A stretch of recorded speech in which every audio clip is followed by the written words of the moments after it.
Fala, rapaziada. Beleza? Bom, rapaziada, começando aqui mais uma vez o melhor pós-jogo do Brasil, né? E, rapaziada, classificação culposa do Corinthians. Culposa? Pra quem não entende um pouco de lei, né? Culposa é quando você não tem a intenção de fazer algo, né? Geralmente quando é crime, né?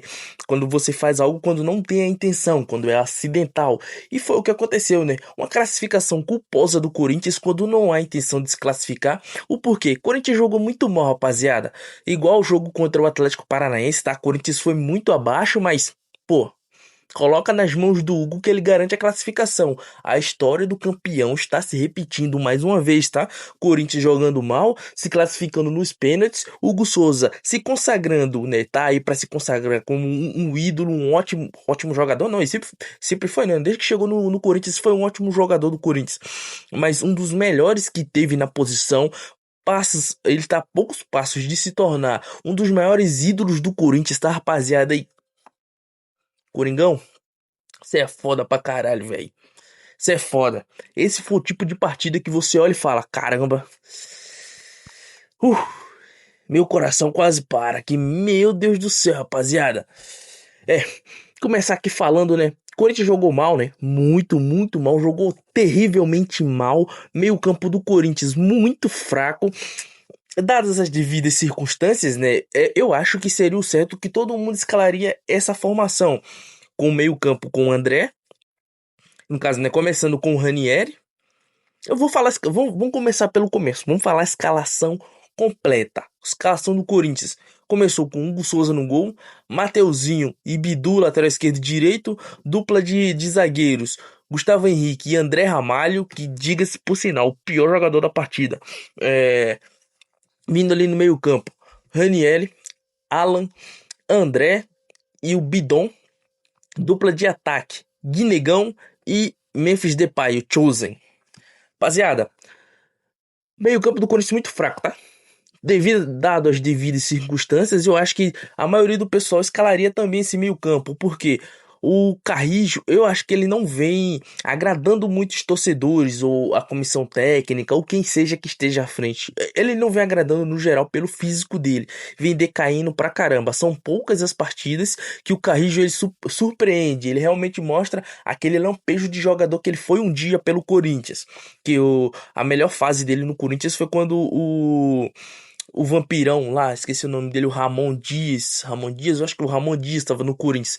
Sem dúvida nenhuma, a melhor fase na carreira do Carrijo pelo Corinthians. O Matheus Pereira, eu fiquei sabendo depois do jogo, né, que ele se lesionou contra o Atlético Paranaense, então ele não estava de titular por causa disso. Dadas as circunstâncias, eu acho que normal não teria colocado o Breno Bidon no jogo logo de titular, porque ele acabou de vir de lesão, então provavelmente ele realmente sentiu a partida, eu acho, né? Percebi que faltou um pouco do Breno Bidon ali, dando aquela imposição física, aquela presença a mais no meio-campo, igual ele estava antes da lesão, tá? Mas vamos lá. Anotei uns pontos aqui que eu queria destacar nos comentários da rapaziada. O primeiro foi meio campo do Corinthians muito fraco, deixando o time da Portuguesa trocar passes com facilidade. Eu vi agora há pouco os melhores momentos, só para eu relembrar, tá? Já que o jogo foi antes de ontem, foi no domingo. Hoje é o que? Hoje é terça? Hoje é terça. O jogo foi no domingo, daí a segunda-feira eu não gravei, tô gravando agora na terça. E, poxa, eu tava percebendo que o meio-campo do Corinthians estava muito fraco na marcação. Não é à toa que o Corinthians passou o primeiro tempo inteiro sem dar nenhuma finalização. Que Atlético, cara? A Portuguesa tava vindo muito fácil pro ataque do Corinthians. Então tá aqui, teve o lance do pênalti lá, que o André Ramalho, poxa, ele primeiro começa no meio-campo, tá? O meio-campo não quebra essa linha de passe da Portuguesa. O André Ramalho do lado da bola, ele não dá o bote pra roubar a bola, mesmo que tivesse feito a falta, mas fazia falta na entrada da grande área do que deixar acontecer um pênalti igual aconteceu. E graças a Deus, o Hugo Souza fez o pênalti e defendeu, tá? André Ramalho muito fraco na partida. Eu notei aqui, o pior da partida foi o André Ramalho, o pior de longe, muito ruim, muito fraco. Eu achava que quando o Gabriel Paulista chegasse, ele iria disputar a posição com o André Ramalho, mas não.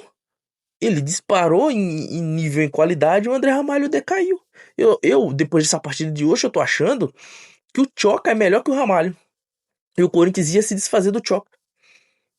Olha só, percepção, mas aí são jogos, né? Vai que não era o dia do cara, não vamos queimar ele, né? Embora ele é fraco mesmo, tá, rapaziada? Um dos piores problemas que ele tem é jogo aéreo, um zagueiro que não pula pra disputar jogo aéreo. Mas enfim, pênalti para Portuguesa. O Hugo Souza faz o pênalti e defende. Hugo Souza. Daí já tava começando a se escrever o nome desse jogo. Rolando o jogo, né? Continua rolando o jogo. Gol da Portuguesa. Beleza, gente puto. Eu dei o placar 2-1 porque eu sabia que o Corinthians iria sofrer. E provavelmente na minha cabeça, né, eu já tinha em mente que o Corinthians iria começar perdendo esse jogo. Porque é muito difícil jogar no Canindé contra a Portuguesa. O Corinthians sofreu. O jogo que a gente teve no dia 15 de fevereiro foi 2-2. E o Corinthians sofreu para empatar esse jogo. Minha lista dos piores jogadores da partida, tá, rapaziada? Já começando de agora, porque vou comentar mais algumas coisas e a gente vai escalando aqui, então vai em ordem. André Ramalho, de longe, top 1. Segundo, Guinegão, também muito abaixo a partida dele. E não é de agora que o Guinegão está ruim, tá, rapaziada? Mateuzinho também. Poxa, Mateuzinho, quando ele tem noção que ele é um jogador mediano pra baixo, o cara joga excelente. Agora, quando ele tá se achando, estão colocando na cabeça dele, Mateuzinho, você é nível seleção, cara. Se não, o Ancelotti não te convocar pra seleção, ele não tá vendo futebol, ele não tá assistindo, ele não sabe o que é futebol. O cara tá se achando. Tá se achando pra caramba. Muito ruim, Mateuzinho, sua partida. Muito ruim, tá? Quando você tem a noção que você é um jogador mediano pra baixo, um jogador medíocre. Rapaziada, medíocre é mediano, tá? Mas de medíocre pra ruim. Cara, você joga excelente quando você faz o básico feijão com arroz. Agora, quando você se acha, quer se desfazer dos jogadores rivais, acha que é o melhor do time, anda de cabeça erguida, pisando em casca de ovo. Essa aqui eu não piso. Você é uma porcaria, cara. Você é muito ruim. Ranieri também, culpado pelo gol da Portuguesa, tá? Como é que você chuta uma bola de canela daquele jeito? Cara, você tá na lateral, não tá com confiança pra mandar chutar? Pô, joga a bola pra lateral ali. A galera vai ajudar na marcação e vai tentar afastar. Mas fazer aquele chute, aquela porcaria que você chutou. E o Memphis Depay. Quem viu o Memphis Depay na partida, rapaziada? Quem viu? Ninguém, né? Ninguém. Então, top 1, Ramalho. Top 2, Guinegão. Top 3, Mateuzinho. Top 4, Raniel. Top 5, Memphis Depay. Pra mim, top 5 dos piores. E nessa ordem, tá? Nessa ordem. Daí eu tive outra percepção no final do jogo. Antes dos pênaltis. O time foi mal escalado.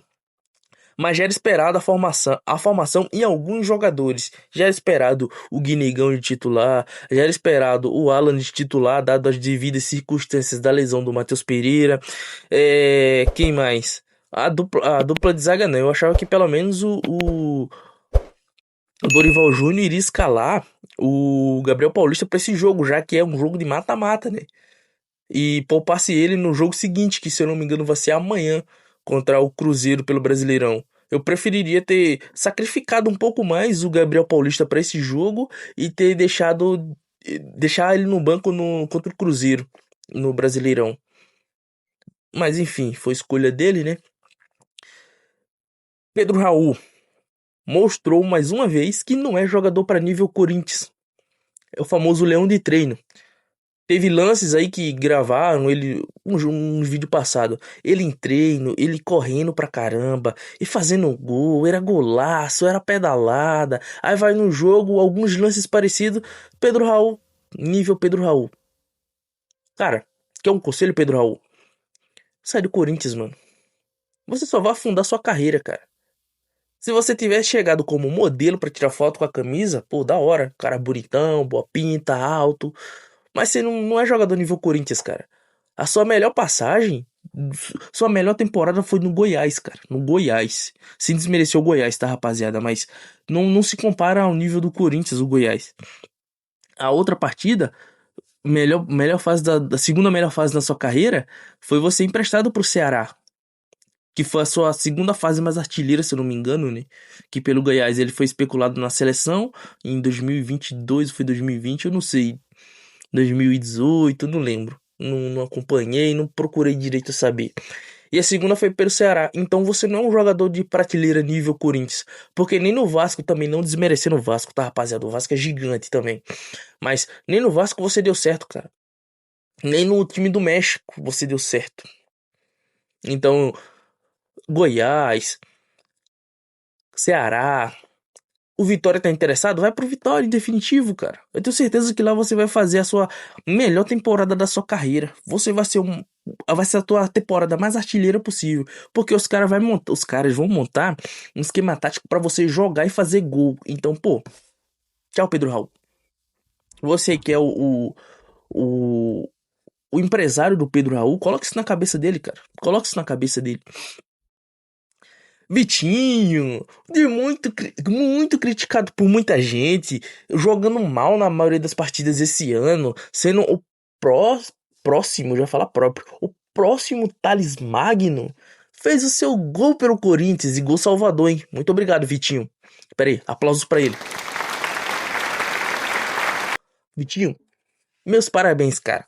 Você fez o gol do empate, levando o jogo para os pênaltis. Fez o seu gol também na decisão de pênaltis, que geralmente quem faz gol no jogo rolando perde em pênalti. E você não, você fez. Jogou bem, tá? Jogou bem. O time mudou quando o Dorival mudou a formação do time, tá? Quando tirou o Memphis, quando tirou o Ranielli, quando tirou... Acho que quando tirou o Ranielli não, que o Ranielli você deve ter saído acho que no intervalo. Mas quando ele mudou o esquema de ataque do Corinthians, ele tirou só os dois caras de área e colocou três. Que daí entrou o Dieguinho, o Pedro Raul, que de longe foi o pior que entrou no jogo. Acho que até pior que o próprio Garro também, que o Garro perdeu o pênalti. E principalmente pior que o Vitinho. O Vitinho foi quem fez o gol do empate. Mas, poxa, deu pra ver que a escalação do Corinthians ela veio errada, veio mal montado. O Corinthians veio mal escalado. Eu acho que a Portuguesa já imaginava que o Corinthians iria vir no 4-4-2 de losango. É o de se esperar, porque é a formação mais forte do Corinthians, mas quando está com a sua equipe principal, a gente não tinha o Yuri Alberto, todo mundo reclama. Quando o Yuri joga e perde bastante gols, mas sente a falta dele nesse tipo de jogo, né, que não tem uma referência muito boa para dividir o protagonismo com o Memphis. E também só para mostrar, o Memphis não é protagonista. No Corinthians não existe um jogador protagonista. No Corinthians existe coadjuvantes, que todos ali estão no mesmo nível. Porque se tivesse algum jogador que se destoa, quando tiver alguma peça importante fora do jogo, esse cara ia mostrar que ele é o diferencial do time. E no Corinthians não tem. Quando você tira alguma peça importante, o time por inteiro decai. Por inteiro, por inteiro. Então, todos os jogadores do Corinthians são coadjuvantes, um do outro. Como um todo, o elenco principal como um todo, pode-se dizer, não, o elenco do Corinthians é protagonista, porque ele não bem estruturado, mas ele titular principal, o elenco do Corinthians é muito forte. Mas quando você tira um, decai, independente da posição. Independente da posição, tirou um jogador dali, o time como por inteiro ele decai. Então, classificação culposa quando não há vontade, não há intenção de se classificar, mas a gente se classificou, tá? Vamos para semifinal contra Capivariano. Eu acho que não sei, eu vi isso daí e acabei esquecendo. Deixa eu dar um corte aqui. Corinthians e Novo Horizontino na semifinal. Se eu não me engano, vamos jogar lá em Novo Horizonte. Então, o que tiver que ser, será, mas eu vou querer, obviamente, a classificação do Corinthians pra gente ir pra final, né, rapaziada? Tentar mais o bicampeonato, que é seguido, a gente é o atual, somos os atuais campeões da competição. Então, ano que vem, esse ano, a gente tem que manter esse título, né, pra mostrar que a gente já tá vindo com força. Aí, muita gente tá falando muito antes. O único título que o Corinthians vai levantar ou levantou esse ano foi a Supercopa do Brasil em cima do Flamengo. Então vamos ganhar o Paulista já para ser o segundo título do ano. Fechou, rapaziada? Amanhã tem jogo contra o Cruzeiro. Eu acho que é 8h30 da noite. Porra, o jogo só tá sendo 8h30 da noite, cara. Puta que pariu, velho. Esse cara que tá fazendo essa porcaria desse calendário dos jogos do Corinthians tem que tomar uma surra. Tá muito tarde. Muito tarde. Principalmente pra quem faz pós-jogo, tá, rapaziada? Mas enfim, esse foi a minha análise de pós-jogo de hoje, tá, rapaziada? Comenta aí o que você achou do jogo, o que você achou do meu vídeo, que eu posso melhorar, tá? Fique com Deus, até uma próxima e vai Corinthians!